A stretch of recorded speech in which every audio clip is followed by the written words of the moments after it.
ইন্ডিয়ানদের বিদেশি পোর্টালে কি বলছে বিএনপি নিয়ে। ইউরেশিয়া বলতেছে, ইংরেজি যেহেতু কয়েছে ঠিকই গেছে তাই না, ভারত এবং বিএনপি উভয় উগ্র ইসলামপন্থী জামাতে ইসলামীকে দূরে রাখার বিষয়ে আগ্রহী। এর লক্ষ্য হইল ভারত বাংলাদেশের সাথে ক্ষতিগ্রস্ত সম্পর্ক পুনর্গঠন করা এবং নিষিদ্ধ আওয়ামী লীগের রাজনৈতিক বৈধতা পুনঃপ্রতিষ্ঠার জন্য একটা সুযোগ সৃষ্টি করা। বুঝতে চাও?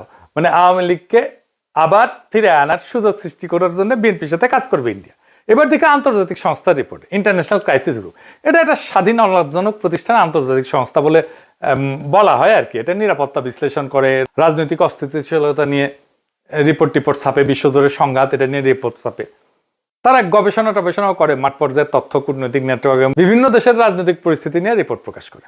এবং এই ইন্টারন্যাশনাল ক্রাইসিস গ্রুপ ভারতের উপর নিয়মিত রিপোর্ট প্রকাশ করে, বিশেষ করে কাশ্মীর, দক্ষিণ এশিয়ার নিরাপত্তা, ভারত পাকিস্তান সম্পর্ক, মানবাধিকার এবং আভ্যন্তরীণ রাজনৈতিক উত্তেজনা নিয়ে। এরা লিখিচ্ছে এটিও মনে হয় যে বাংলাদেশের রাজনৈতিক শক্তিগুলোর মধ্যে এই দলটি ভারতীয় স্বার্থ এবং উদ্বেগকে সম্মান জানাতে সবচেয়ে বেশি আগ্রহী ও গ্রহণযোগ্য অবস্থানে রয়েছে।